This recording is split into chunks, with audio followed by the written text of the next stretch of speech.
Shalom teman-teman Blessing Word. Oke, di malam hari ini di tema renungan kita yaitu jangan berhenti berdoa. Kita langsung baca di ayat nasnya, diambil di 1 Petrus 4 ayat 7. Dikatakan, kesudahan segala sesuatu sudah dekat. Karena itu kuasailah dirimu dan jadilah tenang, supaya kamu dapat berdoa. Oke teman-teman, Rasul Petrus mengingatkan kita bahwa kesudahan segala sesuatu itu sudah dekat. Oleh karena itu kita harus banyak berdoa. Bagi orang percaya, kehidupan setiap hari adalah doa sih. Tiap detik, tiap menit, mungkin tiap jam. Pokoknya ya nggak ada waktu yang bisa mengatur kita kapan kita harus berdoa gitu.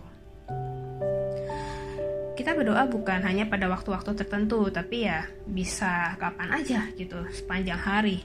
Ingat bahwa kita sudah di penghujung zaman dengan melihat keadaan-keadaan akhir-akhir zaman ini, keadaan-keadaan dunia yang memang sudah bisa dibilang ya bukan dalam keadaan baik, justru semakin ada aja berita-berita yang sebenarnya tidak baik. Oke. Dan memang Alkitab pun berkata bahwa kita harus bisa melihat peristiwa-peristiwa di akhir zaman. Jadi berdoa adalah suatu keharusan bagi kehidupan orang percaya. Menghadapi masa-masa sukar saat ini tidak ada jalan lain selain mencari Tuhan. Dikatakan di 1 Tawarik 16 ayat 11, carilah Tuhan dan kekuatannya, carilah wajahnya selalu. Sebab tidak kau tinggalkan orang yang mencari engkau, itu di Mazmur 9 ayat 11. Mari kita belajar dari Daniel teman-teman, seseorang yang sangat tekun berdoa. Dikatakan di Daniel 6 ayat 11, dalam kamar atasnya ada tingkap-tingkap yang terbuka ke arah Yerusalem. 3 kali sehari ia berlutut berdoa serta memuji Allahnya seperti yang biasa ia lakukan. Selama bertahun-tahun, Daniel ini tertawan di satu kerajaan lain.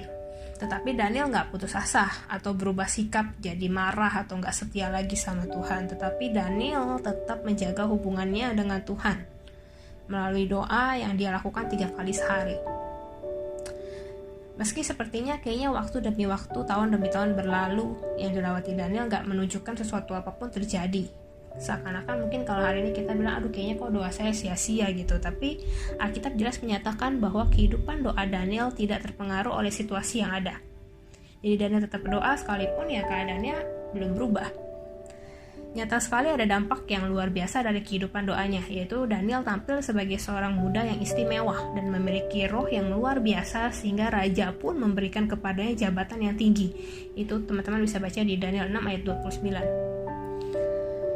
Nah, kesetiaan Daniel ini dalam berdoa bukan tanpa ujian loh teman-teman. Justru tantangan yang harus si Daniel hadapi itu sangatlah berat. Tapi Daniel gak pernah kompromi.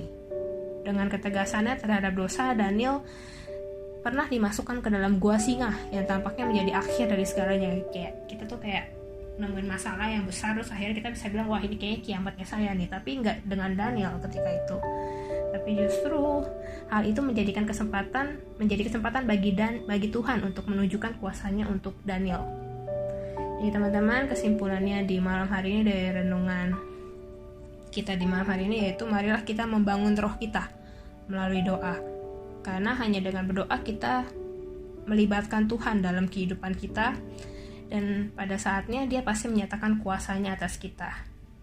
Amin.